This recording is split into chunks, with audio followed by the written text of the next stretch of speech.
Kwa hiyo tumaini letu lina egemeo imara, halitikisiki. Haleluya. Sifa nyingine aliyo nayo Mungu wetu, anaweza yote, hakuna linalomshinda, ana nguvu zote. Na sifa nyingine, ana elimu yote, anajua yote. Hilo egemeo la hakika hilo, hatuna wasiwasi.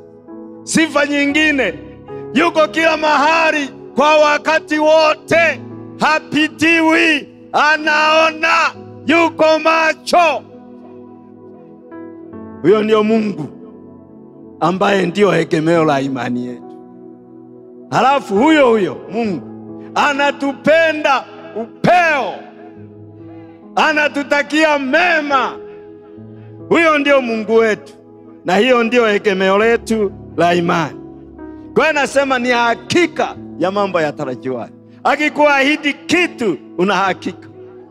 Nina shemeji yangu alipoenda kwa daktari, daktari akamwambia mama, tulikuwa mume wake tunafundisha naye milambo, akamwambia mama, utapata mtoto wewe kisayansi, yani huwezi, kwa sababu mifuko hii ya kutunga, ya kutoa mayai au kutoa mbegu haipo, ndipo ulivyozaliwa, hakuna kabisa. Kwa hiyo hutakuja hata siku moja kisayansi ukapata mtoto. Wale nilikaa nao wakati nafundisha milambo Tabora. Yule mama anaambiwa na daktari Mjerumani, daktari wa mama aliyobobea, na kweli anamwambia kweli, alipopima hakuna pale maumbile ya kutoa mbegu. Kwa hiyo akamshauri, nenda, akamshauri na mume wake, nendeni kwa masista pale mkachukue watoto mlee. Yule mama anamjua Mungu wake anayemwegemea, kwamba ana sifa ya kuweza mambo yote, hana mpaka wa uweza wake. Aliporudi akamwambia mume wake, lazima nitapata mtoto wa kiume, maana nimesoma mahali nasema hakutakuwa na tasa katika Israeli. Mume wake akapoya kidogo kiimani. Yule mama namwamini, mama wa imani sana, shemeji yangu. Akamwambia, naomba hela za kushona nguo ya mtoto wa kiume, maana nitazaa Emanueli. Yule rafiki yangu alinishuhudia, tulikuwa tunakaa nao, akasema huyu mama na imani. Akaona asimkatishe imani yake, ila yeye kapoya, akampa hela, kaenda akashona nguo vizuri. Baada ya miezi 3 akaanza tu. Wa mama mnajua ile tu ina nini? Akasema twende kwa Dr. Kipu. Yule daktari alikuwa anaitwa Kipu. Wakaenda kwa Kipu. Akamwambia Kipu, mimi naamini ni mjamzito, pima. Yule Mjerumani akacheka, akasema, maana mke wa yule Mjerumani tulikuwa tunafundisha naye pale milango. Akacheka, kwa hiyo alikuwa anamjua. Akasema, mkeni, mimi nilikwambia kisayansi haiwezekani. Akamwambia, Mungu wangu anaweza. Akamwambia, basi sasa uje kesho asubuhi niletee haja ndogo, asubuhi ndio tunaona bidhaa. Nenda saa hizi kwa jina la Yesu. Sasa hapo ni ajabu, mtaalamu ni daktari. Huyu aliyemwamini Mungu anamjua Mungu wake kwamba anaweza yote. Kwa hiyo anamwendesha huyu daktari na anamwelekeza. Daktari kwa kweli mjua yule mama, akaona ngoja nimridhishe, niletee haja, akamletea. Alipopima akatoka kule maabara, anacheka yule daktari na anafurahi, anasema, mama, Mungu wako ni mkubwa, ni mjamzito wa miezi 3. Mpaka leo ana watoto 5. Hiyo inaitwa imani. Mungu anakuambia utajenga nyumba mwaka huu. Yani unakuwa na hakika kwa sababu aliyekuambia ni Mungu na hashindwi. Unaendea hata watu unatangaza, jamani nina nyumba ya kupanga, lakini mje mwisho wa mwaka maana una hakika itakuwepo. Imani ni hakika ya mambo yatarajiwayo, yaliyotarajiwa, yaliyoamriwa na Mungu lazima yatoke. Karabashakarabosi. Anaongezea tena, anaongezea kitu kingine. Anampenda Mungu wangu. Anaongezea, anasema ni bayana ya mambo yatarajiwayo. Bayana maana yake yako wazi kabisa. Yani hebu nirudie hapa, anasemaje? Ni bayana ya mambo yasiyoonekana. Hapa Mungu aliniongezea, sio tu hayaonekani kwa macho, lakini anasema hata akili haina matunda. Mungu anakuambia kitu cha ajabu, hata uwezi kufikiria kitatokea. Bwana Yesu asifiwe sana. Haleluya. Haleluya. Mungu anakuambia jambo, ukifikiria, unaona, anakuambia na mwanangu, ninakupa gari. Alafu anaongeza, anasema la milioni 80. Wewe kule benki una 500. Akili na goma. Sasa yeye hakuna linalomshinda. Wewe amini tu. Kwa hiyo ni bayana ya mambo ambayo hata kiakili, akili inakosa matunda, lakini ukimwamini hakuna lisilowezekana kwa kaaminie.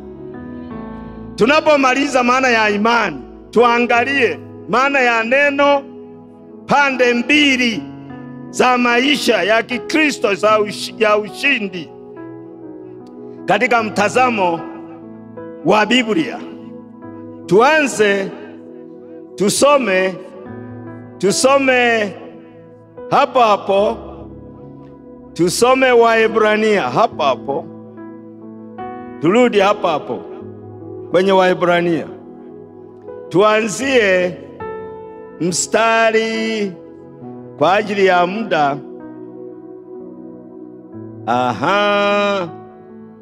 Tuanze, nikianza 12, nianze 32. Anasema Waebrania sura ya 11 mstari wa 32, wale mnaonifuata. Anasema, nami niseme nini tena?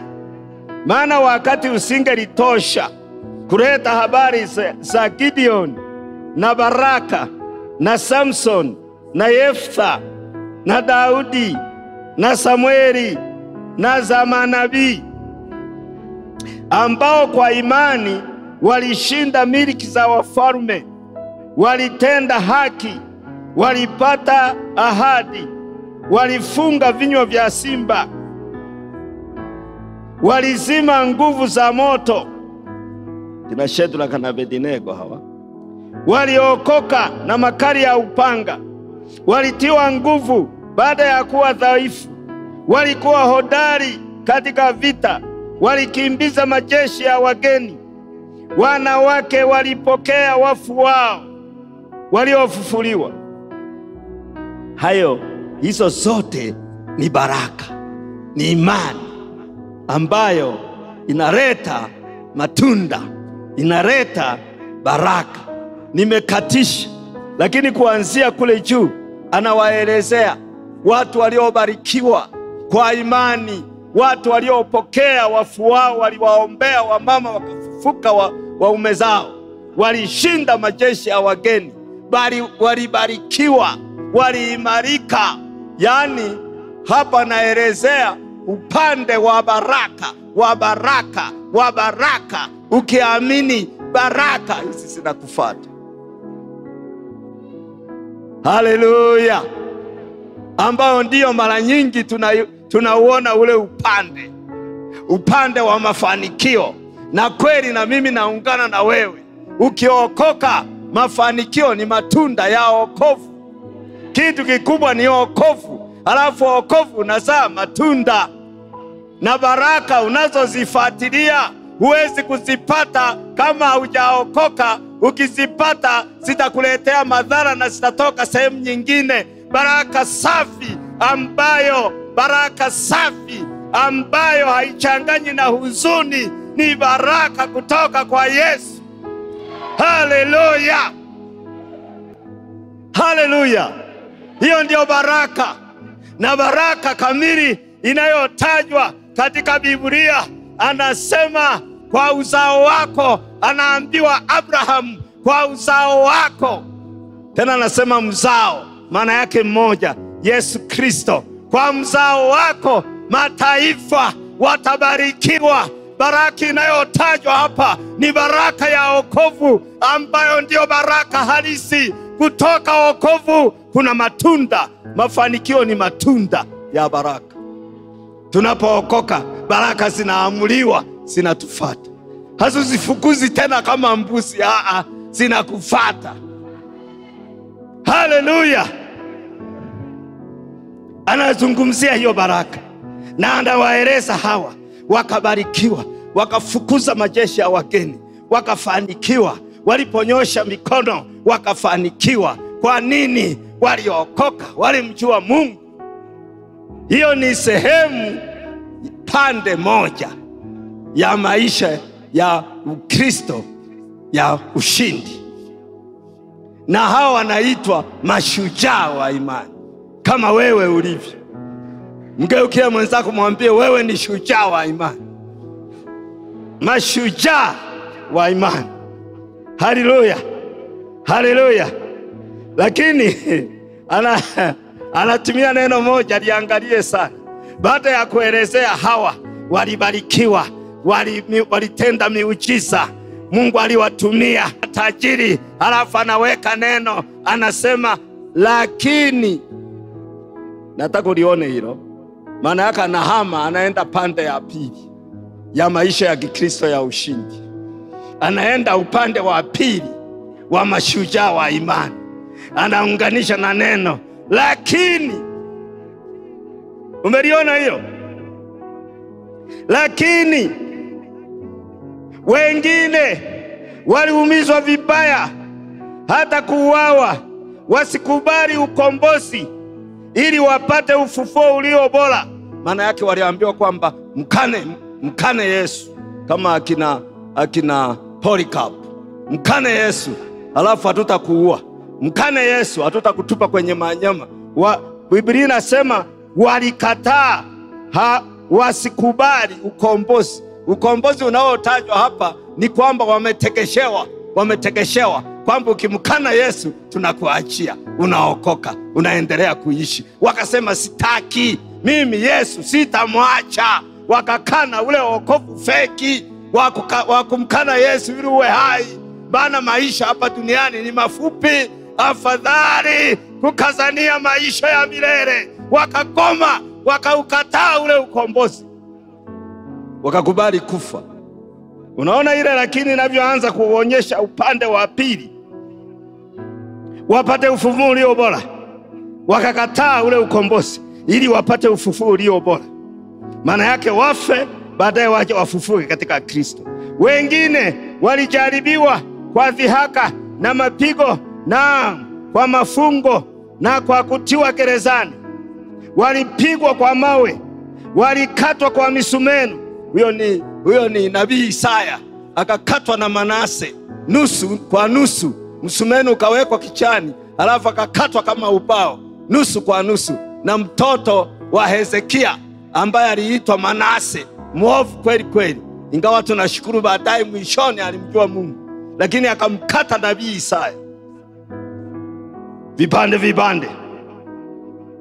Anasema walijaribiwa, waliuawa kwa upanga, walizunguka wakivaa ngozi za kondoo na ngozi za mbuzi, walikuwa wahitaji. Hiyo ni upande wa pili. Wakiteswa, wakitendwa mabaya, watu ambao ulimwengu haukustahili kuwa nao. Walikuwa wakizunguka katika nyika na katika milima na katika mapango na katika mashimo ya nchi, hawana mahali. Na watu hao wote wakisha kushuhudiwa kwa sababu ya imani yao, hawakuipokea ile ahadi. Ahadi gani? Ahadi ya kurithi uzima wa milele. Ahadi ya kufunguka kwa njia ya kumwendea Kristo. Ahadi ya kuishi na Yesu milele na milele. Maana iliwekwa tuje tupokee wote. Anasema kwa kuwa Mungu alikuwa ametangulia kutuwekea sisi kitu kilicho bora, ili wao wakamilishwe, wasikamilishwe pasipo sisi. Kwa hiyo hawa ni ile kundi, ni ile sehemu, upande wa pili, ambao waliteseka, walipambana na mateso, lakini wakasimama na imani yao katika Kristo, hawakuipoteza. Hao nao wanaitwa mashujaa wa imani. Na huu upande wa kwanza walisimama imara katika mafanikio, walifanikiwa sana, hawakuwa na shida, miujiza ilitendeka, wakawa na nguvu sana. Lakini katika zile baraka na yale mafanikio walisimama na imani yao, hawakumpoteza Mungu kwa sababu ya mafanikio. Nao hawa wanaitwa mashujaa wa imani. Kwa hiyo mashujaa wa imani wana nyuso mbili. Mashujaa katika kuteseka, katika mateso, katika vita, katika kupungukiwa, lakini hawamwachi Mungu, imani yao inasimama. Na upande wa pili, mashujaa katika mafanikio, lakini hawaoti kiburi, imani yao inasimama. Wote ni mashujaa wa imani. Pande mbili za maisha ya Kikristo ya ushindi. Makomando hao, mashujaa wa imani. Abarikiwe sana, apate viki sana, abarikiwe kiroho, abarikiwe katika utumishi kiroho, awe na uwezo wa kukemea pepo wanatoka, awe na uwezo wa kivuli chake, akipita sokoni viwete wanatembea. Abarikiwe sana katika imani, katika miujiza, abarikiwe sana. Lakini bado amesimama, hana kiburi, bado mnyenyekevu. Haleluya. Hajiiti tena majina ya ajabu ajabu. Baada ya kumkemea kiwete anatembea, hajiiti tena yeye ni bahari ya upako au trekta la upako au burudoza. Hakuna burudoza duniani, ni Yesu peke yake.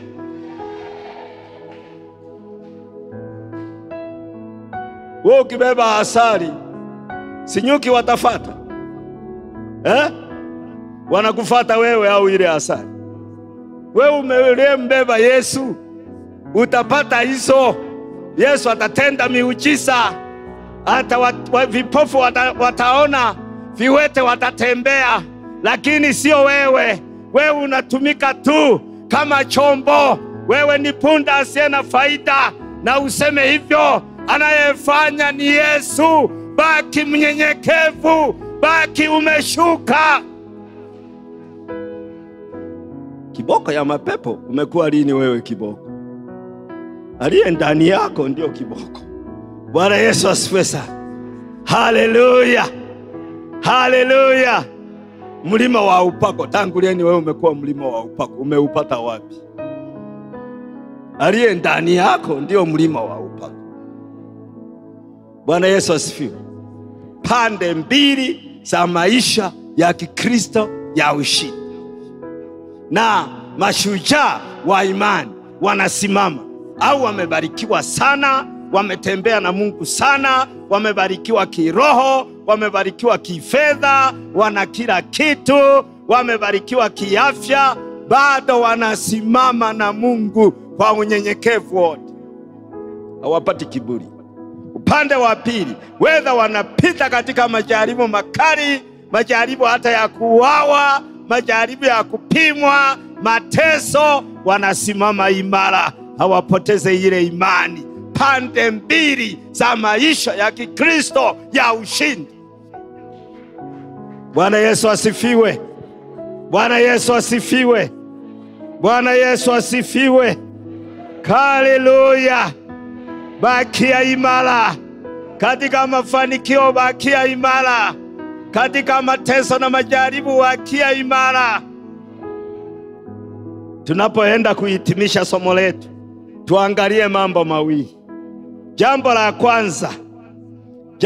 kwanza, tuangalie kwamba unapopita katika majaribu, maana naona huo upande ndio unavita, na mimi namalizia na ule upande wa mateso, wa majaribu, wa shida, namaliza nao. Twende sasa. Sehemu ya kwanza tuseme mtazamo sahihi. Wewe unayeandika andika, mtazamo sahihi wa kibiblia unapopita katika mateso. Mtazamo sahihi wa nini? Wa kibiblia unapopita katika nini? Mateso na majaribu. Kwanza nifafanue kidogo kabla sijaweka hiyo misimamo. Nitakupa mitazamo mitatu. Utayaandika, utaenda kuitafakari. Nitakupa na maandiko, utaenda kusoma. Lakini niweke vizuri somo hili. Somo langu hili liweke vizuri. Katika Biblia ya Kiswahili tunakuta kwamba Yakobo anasema hivi: mtu akijaribiwa asiseme kwamba najaribiwa na Mungu. Hiyo ni Yakobo ngapi? Au labda tuisome haraka. Yakobo ngapi? Wale wasomaji wa Biblia tayari wameshaipata. Yakobo ngapi? Mtu anapojaribiwa, utaiangalia maana pambana na muda. Mtu anapojaribiwa, najua maandiko mengine mnayo, maana neno la Mungu nasema na neno la Kristo nalikae kwa wingi ndani yenu. Haya. Mtu anapojaribiwa asiseme ninajaribiwa na Mungu, maana Mungu hajaribiwi na maovu, wala yeye mwenyewe hamjaribu mtu. Haleluya. Halafu nakupeleka tena katika kitabu cha Mwanzo. Kitabu cha Mwanzo sura ya 22. Humu tumetoka kwenye kitabu cha Yakobo.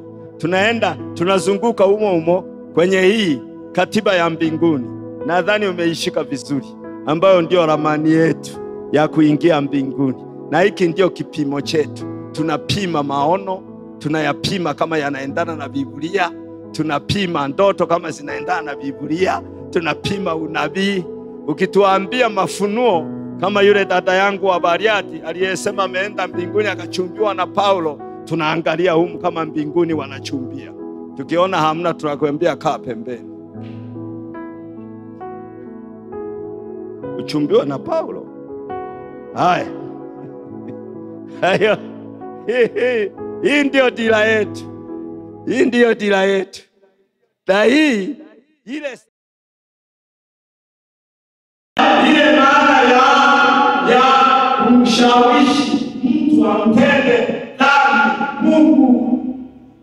Lakini huku kwenye Mwanzo anapozungumza, ikawa baada ya hayo Mungu akamjaribu Ibrahimu, anatumia maana ya kujaribu ya Kiswahili ambayo akampa mtihani au akamtesa. Ukisoma Kiingereza ameviweka vizuri. Na tunaposoma kwenye Kumbukumbu sura ya 13 anaposema Mungu yu hawajaribu, maana yake anawapima.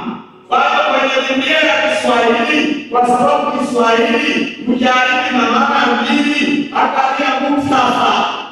Ukiona muktadha ile neno kujaribu imeunganishwa na Mungu, maana yake weka neno kupima. Mungu anapima. Mungu haujaribu, mtu anapima. Ukiona tunaunganishwa na shetani, ni kumshawishi mtu atende dhambi. Kwa hiyo tunamaliza, hakuja hatua ya pili. Kwa hiyo katika maisha ya Mkristo, Mungu anatoa mitihani. Mungu anapima. Kwa nini Mungu anapima? Maana anataka kubariki. Twende Kumbukumbu la Torati sura ya 8. Kumbukumbu la Torati sura ya 8. Kumbukumbu la Torati sura ya 8. Tuanzie mstari wa 11. Alafu tunasoma kwa ifuatishe. Kama umefungua hapo ifuatishe.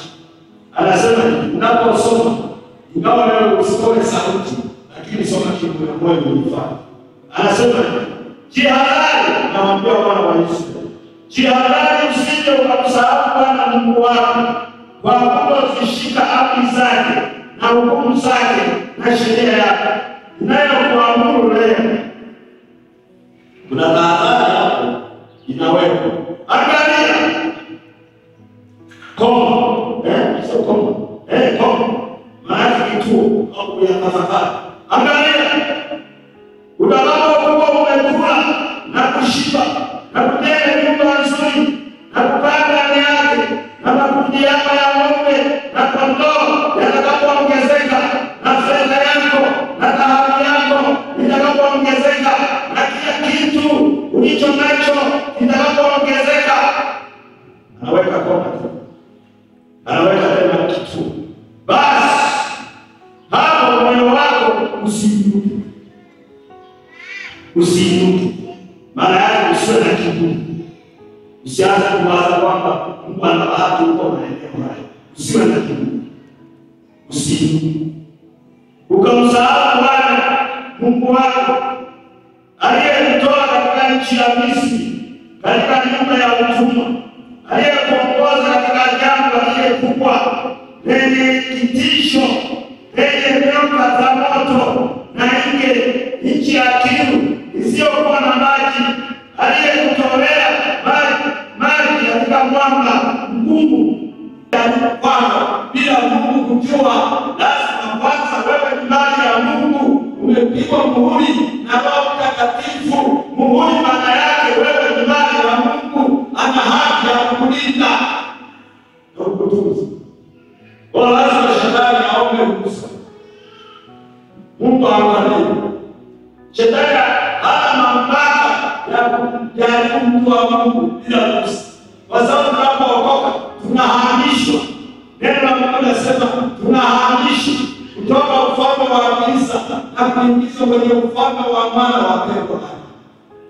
Shetani hana kitu kwetu, ila Mungu anaruhusu atujaribu, kwa sababu yale majaribu anataka kuyatumia kutuimarisha kiroho, kutujenga kiroho, kututakasa kiroho na kutujengea tabia ya Mungu. Haleluya, haleluya. Jaribu alikuwapata nyinyi isiyo kawaida ya wanadamu, bali katika jaribu huweka mlango ili muweze kustahimili. Bwana Yesu asifiwe sana. Na hapa anasema aliyekuishi apate kukutweza. Neno kutweza maana yake kukunyenyekeza, apate kukunyenyekeza. Wana wa Israeli wakapitishwa. Jana wasomaji wa Biblia na wanazuoni wa Biblia wakasema, na bado kienda Israeli utaiona kutoka Ramses kule nchi wa zamani walipokuwa wana wa Israeli kwenda Kanaani, wakitumia wiki mbili kwa njia iliyokuwa inaitwa njia ya wafalme, ilikuwa inaitwa njia kuu. Humo njiani kulikuwa na nyumba za kulala, kulikuwa na chakula, yaani wangeenda kwa hasara, na wiki mbili tu walikuwa wameingia. Lakini wanasema watu hao bado wajengewe tabia ya kimungu, wajengewe imani, wajengewe ujasiri. Wakikutana bila kule watarudi. Baada ya kufanya akawazungusha miaka 40 jangwani. Na hapa naelezea katika ule mzunguko kilikuwa ni chuo cha Biblia kinachoitwa chuo cha Golgotha, chuo cha mateso, ili wateswe, waruhusiwe mateso ya wapate. Wanapoteswa wamuombe Mungu, wamtafute Bwana.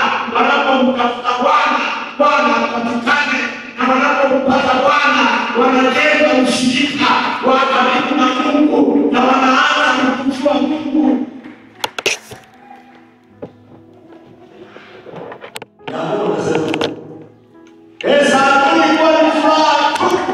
Tunapoangukia katika majaribu aina mbalimbali, maana kujaribiwa kwa imani yetu kuleta saburi.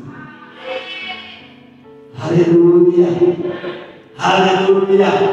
Nadhani kama kuna mtu hapa anajaribu, ameanza kucheza, anasema ngoja nipite, maana mbele kuna safari. Msimtaki ngoja nipite, huko mbele kuna safari, ngoja nipite, ili nalo linapita. Haleluya, haleluya.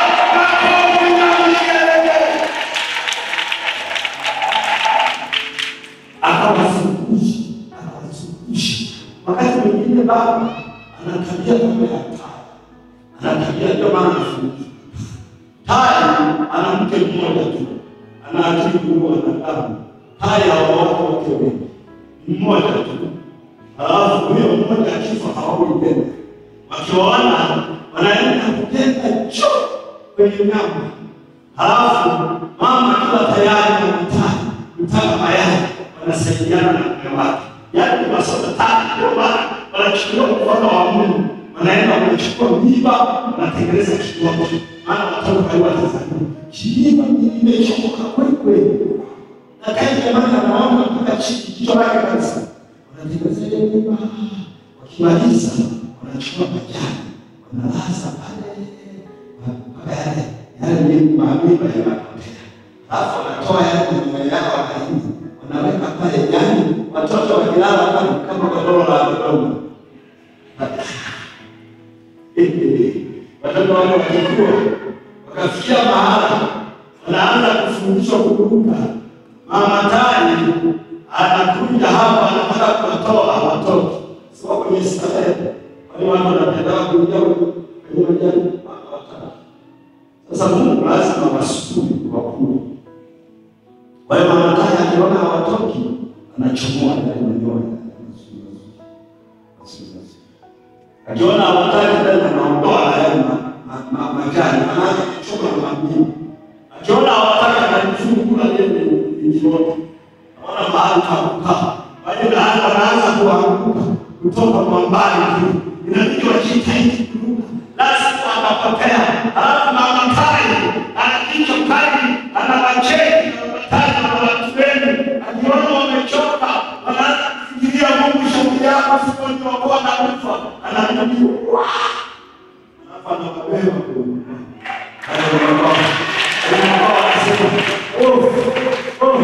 wanaanza kufikiria mama tai kulisini sana jamani. Tulikuwa kife, lakini baba atatuokoa. Anaendelea kutisha, anaruka juu sana. Wanaelewa nzima na starehe. Wakianza kama kuanza kusinzia, anasema baba afanye tena. Wanaanguka tena hao tena. Ayaona kama hata yale magumu yakiruka moyo unafurahi. Bali yamekusheni mkali. Hadi kwa mambo. Yesu wewe na wakati mwingine unashangaa. Yesu anakuacha unapita mahali hakumu kweli. Hakuna wasa. Alafu yule baba anayemfahamu baba mzuri sana. Anapokufundisha ukomando wake. Ni baba mzuri sana. Anajifanya ukiomba hivi kama kuna shamba hapo. Wala asiki. Ukiangalia mbele giza. Lakini unasema hivi, Bwana hata nikifa sikuachi. Anakuondoa. Naendelea. Hapo umepanda kweli. Kumbuka mitihani ya Mungu huwa hakuna kupita daraja. Ukifeli utakuja. Lazima upite hapo na kufundishwa mtihani. Ile sio mwalimu anayeendelea. Ukitaka kumuulize mzee bwana kutaka kutendea yake. Lazima akiona sasa yuko form 1 na kidogo. Form 1. Ukitulia kidogo tena. Unaingia tena. Ukiingia ile jaribu la leo, unaanza kusema jamani hivi ni baya kujionea hapa. Kule mbele nafanya naona baba na nafasi. Kwa sababu kuna form 6, mbele na form 1.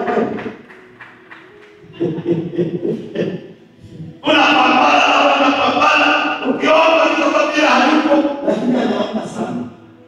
Anaona sana. Anajichoka. Au akapotea. Ila unatoka jamaa. Alikuwa anasema kwenye Ayubu 42, anasema nilikuwa nakusikia tu. Yaani alisikia habari ya Mungu. Lakini sasa jicho langu limekuwa akapitisha kwenye mtihani mgumu, watoto wakafa, wanyama wakafa, na yeye mwenyewe Yesu anasema miezi 9 ana yale majibu ya kufura na kukumbuka yale ya kupata. Baba anakaa kwenye majibu mengi. Mke wake anakuja kwa mshika. Akasema ukufungu ufe.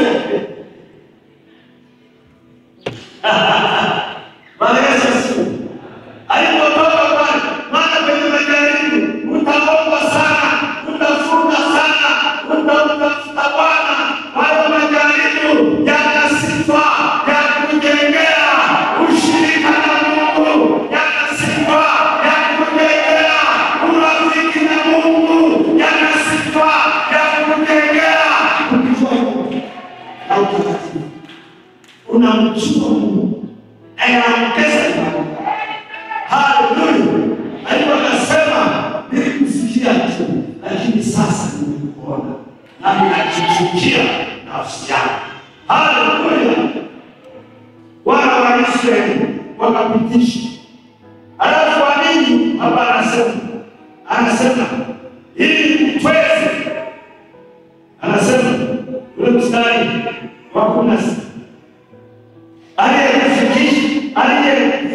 kulisha jangwani, kwa maana usiolijua baba zake, apate kukutweza, maana apate kukunyenyekeza. Kwa nini akunyenyekeze? Maana apate kujengea tabia ya Mungu, tabia ya Kristo, ili uwe mnyenyekevu. Alafu baada ya kuwa mnyenyekevu, anasema hivi, apate jari kupiga ili kukutendea mema. Haleluya. Haleluya. Baada ya jaribu, baada ya shida, baada ya kupita na Mungu, baada ya kuvumilia, Mungu anakutegemea.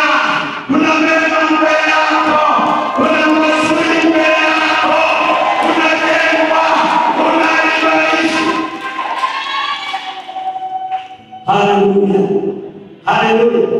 Sasa ninapomalizia nakuachia haya. Jambo la kwanza, uwe na mtazamo ulio sahihi wa kibiblia unapopita kwenye mateso na majaribu. Msimamo wa kwanza, mtazamo wa kwanza, majaribu yanaruhusiwa na mateso